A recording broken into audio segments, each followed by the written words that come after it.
السلام علیکم ورحمۃ اللہ وبرکاتہ۔ پیارے بھائیوں، میں نے آپ کے لیے ایک بہترین ٹاپک لایا ہے۔ آئیے چلتے ہیں ہم اپنے ٹاپک کی طرف۔ نحمده ونصلي على رسوله الكريم، اما بعد فاعوذ باللہ من الشیطان الرجیم، بسم اللہ الرحمن الرحیم۔ السلام علیکم ورحمۃ اللہ وبرکاتہ۔ ہمارے آج کی موضوع ہے بیت اللہ شریف کی دلچسپ تاریخ۔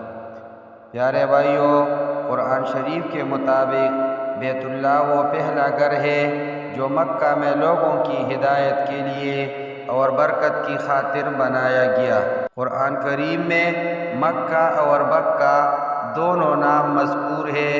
اسمعی کے نزدیک یہ لفظ عربوں کے قول تمککۃ المخ من العظم سے ماخوذ ہے، جس کے معنی ہڈی سے مغز نکالنے کے ہے، کیونکہ مکہ فاجر کو اپنے اندر سے نکال دیتا ہے، اور بکہ اس لیے کہا گیا کہ یہاں لوگ ایک دوسرے کی حفاظت کرتے ہیں۔ یہ دونوں ایک ہی جگہ کی نام ہے، کیونکہ عربی میں میم با سے بدل جاتا ہے۔ تاہم بعض نے یہ بھی کہا ہے کہ یہ دو مختلف جگہوں کے نام ہے، مکہ شہر کا نام اور بکہ کعبہ کا نام ہے، یا مکہ کا اطلاق سارے حرم پر اور بکہ صرف مسجد الحرام یا کعبہ پر۔ یہ بھی لکھا ہے کہ مکہ سے مراد لوگوں کے اکٹھا ہونے کی جگہ ہے جہاں طواف کرتے ہیں۔ حضرت ابن عباس رضی اللہ تعالی عنہ کے نزدیک مکہ فجروحا سے تنعیم تک وسیع ہے اور بکہ بیت اللہ سے بطحا تک محدود۔ پیارے بھائیوں، مکہ کے اور بھی کئی نام ہیں جن کے معنی اور مفہوم سے اس کی شان ظاہر ہوتی ہے۔ صلاح، نیکی، ام رحم، رحم کی ماں، ام زحم، بھیڑ بری، الباسا، شدت والی، الناسا، لوگوں والی۔ اسی طرح مکہ کے دیگر نام بیت العتیق یعنی بیت العقیق، بیت الحرام یعنی عزت والا گھر، البلدہ یعنی شہر، البلد الامین امن والا شہر، المامون یعنی محفوظ، ام القرى بستیوں کی ماں، العرش تخت شاہی، القادس پاک، الرأس سر، البنیہ بنیاد، النساسہ بے آب گیا، الحاطمہ جس زمین پر کثرت سے قدم پڑے، المقدسہ پاک وغیرہ۔ پیارے بھائیوں، یہ بھی کہا گیا کہ مکہ یا بکہ بابلی زبان کا لفظ ہے جس کے معنی البیت یعنی خاص گھر کے ہیں۔ یہ نام عمالقہ نے رکھا تھا۔ عرب کا مرکز مکہ تھا۔ اس بستی کی زیادہ قدیم تاریخ کا تو علم نہیں، تاہم یہ پتہ چلتا ہے کہ تعمیر بیت اللہ کے بعد جرہم اور اولاد اسماعیل نے اسے بسایا۔ ابتداءً یہ ایک نہایت تنگ مگر طویل اور بے آب و گیا وادی تھی، البتہ اس کے فضاری علاقہ میں کڑوا پانی ملتا تھا۔ جدہ سے اس کا فاصلہ 45 میل ہے۔ اس سے پہلے یہاں عمالقہ آباد ہوئی۔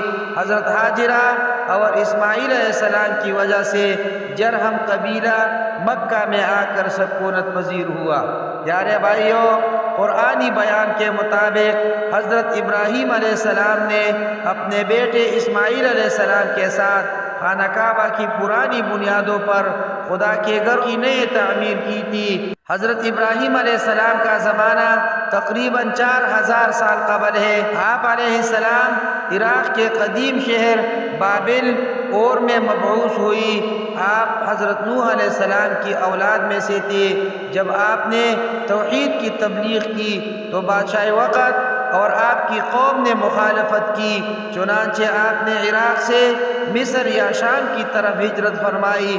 مصر کے بادشاہ رقیون یا توتیس جو دراصل بابل کا باشندہ تھا، ان کے ساتھ حضرت سارہ والا واقعہ پیش آیا اور اس نے حضرت ہاجرہ حضرت ابراہیم علیہ السلام کے حوالہ کی۔ بعض روایات کے مطابق حضرت ہاجرہ اس بادشاہ کی بیٹی یا اس کے شاہی خاندان میں سے تھی۔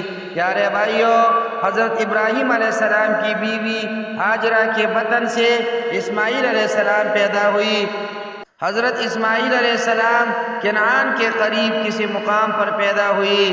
اسماعیل عبرانی نام ہے، بائبل اس کے یہ معنی بیان کرتے ہیں، خداوند نے تیرا دکھ سن لیا۔ عربی زبان میں بھی اس کی یہی معنی ہے کہ خدا نے سن لی۔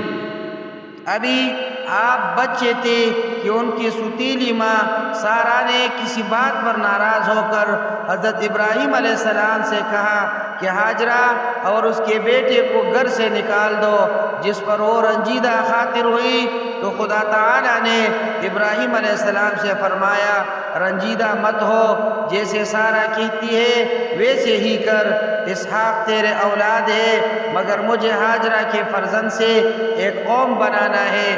چنانچہ حضرت ابراہیم علیہ السلام نے براق پر سینکڑوں میل کا سفر کر کے اسماعیل علیہ السلام اور ہاجرہ کو حجاز کے اندر وادی بکہ میں آباد کیا، جو اس وقت غیر آباد اور ویران وادی تھی۔ حضرت ابراہیم علیہ السلام نے ہاجرہ اور ان کے دودھ پیتے بچے اسماعیل علیہ السلام کو ایک بڑے درخت کے پاس کعبہ کے نزدیک لا کر چھوڑ دیا۔ اس وقت وادی مکہ میں کوئی ذی روح نہیں تھا، پینے کے لیے پانی تک نہ تھا۔ حضرت ابراہیم علیہ السلام نے ان کے پاس کھجوروں کی ایک تیلی اور پانی کا بھرا ہوا ایک مشکیزہ رکھا اور انہیں اس بیابان میں چھوڑ کر چل دی۔ ہاجرہ یہ ماجرا دیکھ کر حیران ہوئی اور حضرت ابراہیم علیہ السلام کے پیچھے جا کر پوچھنے لگی کہ اے ابراہیم، ہمیں اس ویرانے میں جہاں نہ آدم ہے نہ آدم زاد اکیلے چھوڑ کر کہاں جا رہے ہیں؟ یہ فقرہ آپ نے کئی بار دہرایا، مگر حضرت ابراہیم علیہ السلام فرط غم سے کوئی جواب نہ دے پائے۔ حضرت ہاجرہ سمجھ گئی اور بولی کہ اللہ کے حکم سے ایسا کر رہی ہے۔ حضرت ابراہیم علیہ السلام نے اس بات میں جواب دیا۔ حضرت ہاجرہ فرمانے لگی پھر اللہ تعالی ہمیں کبھی ضائع نہیں کرے گا۔ حضرت ابراہیم علیہ السلام جب بیوی اور بچے کی نظر سے اوجھل ہوئی تو کعبہ کی طرف منہ کر کے ہاتھ اٹھا کر یہ دعا کی، ربنا انی اسکنت من ذریتی بواد غیر ذی زرع عند بیتک المحرم ربنا لیقیموا الصلاة فاجعل افئدة من الناس تهوی الیہم وارزقهم من الثمرات لعلهم یشکرون۔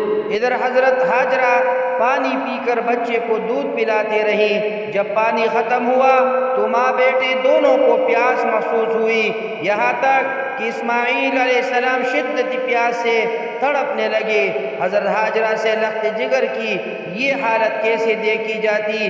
آپ دوڑ کر قریب ترین پہاڑی صفا پر چڑھے اور وادی کی طرف دور تک دیکھا کہ کوئی جاندار ہو، مگر کوئی نہ تھا۔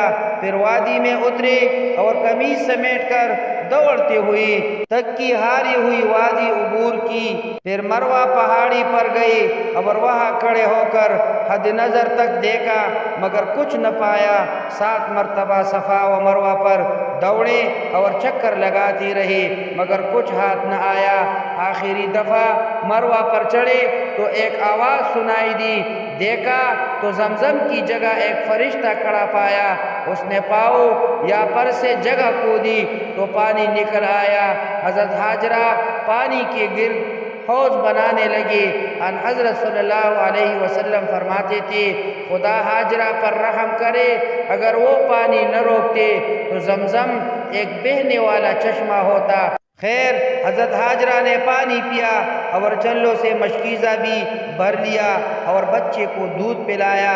تب فرشتے نے حضرت ہاجرہ سے کہا کہ ہلاک ہو جانے کا اندیشہ نہ کر، اس جگہ خدا کا گھر ہے جسے یہ لڑکا اور اس کا باپ تعمیر کرے گی، اور اللہ تعالیٰ اس گھر والوں کو کبھی ضائع نہیں کرے گا۔ اس وقت کعبہ زمین سے تیلی کی صورت میں ابھرا ہوا تھا، سیلاب اسے دائیں اور بائیں اطراف سے نقصان پہنچاتے تھے۔